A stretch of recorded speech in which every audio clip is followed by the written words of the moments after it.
Hi, Renee. Hi. The nurse asked me to come in and assist you with feeding, okay? Okay. I'm going to get the tray and we'll get started. Okay. Okay. Now we're getting ready to demonstrate how to feed a client that can't feed themselves. One of the things you want to make sure of course, is that you get your equipment ready prior to that. And as you can see here on the table, we have a tray with some food on it. We have a cup with water and a spoon and other things. Definitely want to make sure you have that name card. And then we have a bib or clothing protector for her, and then we have hand wipes that we're going to be using. So now I'm going to go through the steps so that you can see exactly how the skills should be performed. Okay, Renee, we're going to bring your tray around.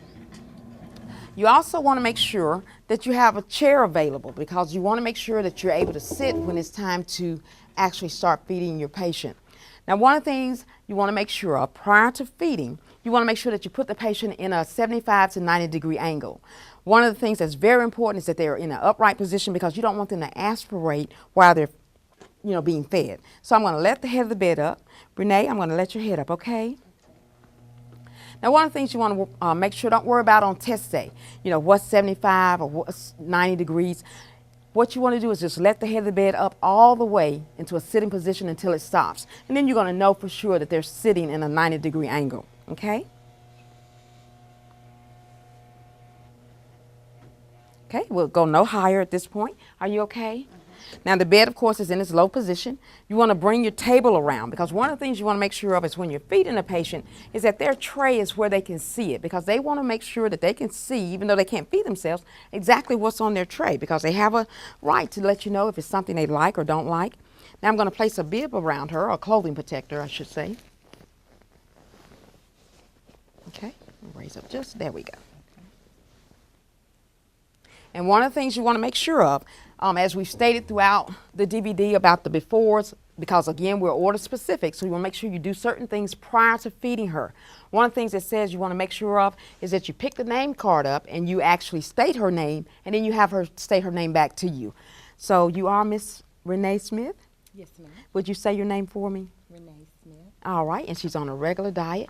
Now, one of the things you want to remember when you're testing, you can't do part of the step and get credit.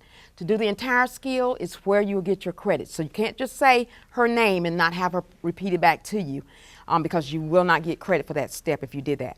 You also want to make sure that you explain to them what they're going to have to eat prior to them eating, and then you want to ask them what would they like first. Renee, you got some fruit cocktail here. We have a peach and a pear. Okay.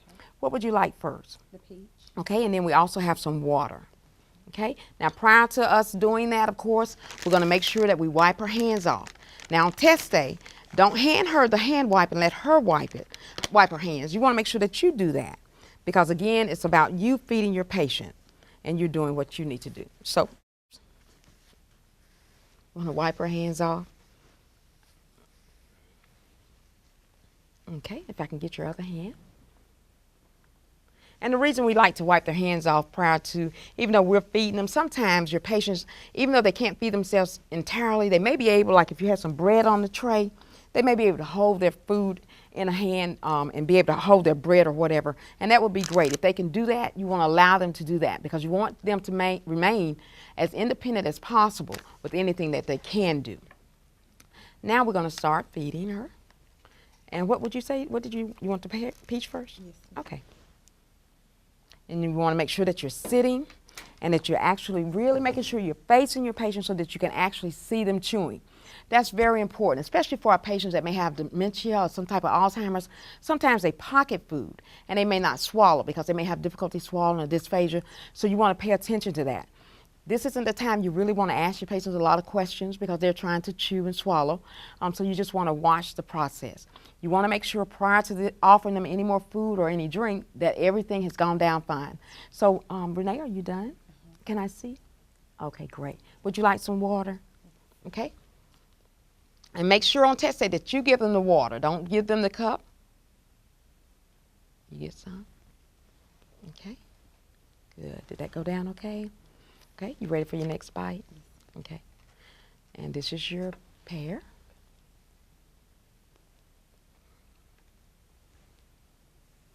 And again, you're just going to watch them to make sure that they're able to chew and everything's okay with their eating and swallowing process. Once they've gotten everything down, you want to make sure at this point you're going to be wiping their mouth and their hands again with hand wipes. As again, that's a two-part step, so you want to make sure that you do both steps in order to get credit. So I'm going to wipe your mouth, okay?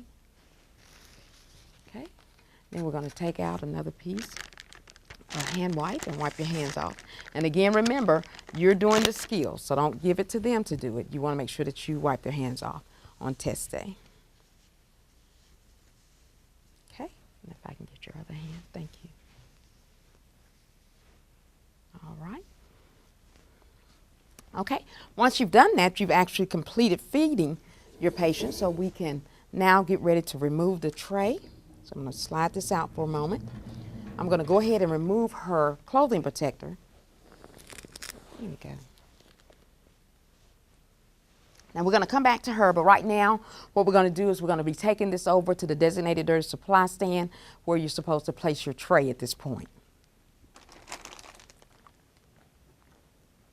All right, so now, like I said, we're going to place this here in the designated dirty supply area. Going to go ahead and get rid of our linen. And now we're going to go back over to the bed and end our skill.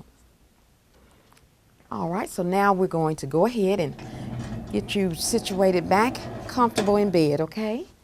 So I'm going to let your head down. Now, in reality, when you feed someone, you wouldn't automatically let their head all the way down because you don't want them to be at risk for aspirating. But because we're testing, it's okay. So you want to make sure the bed is in its lowest position. So we're going to go ahead and lower her head down.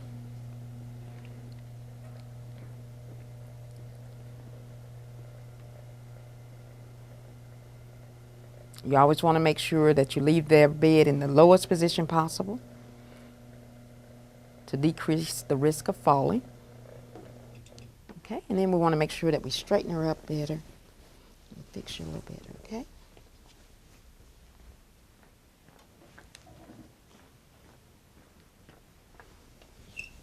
Okay, and now I'm going to make sure that her call signal is within reach.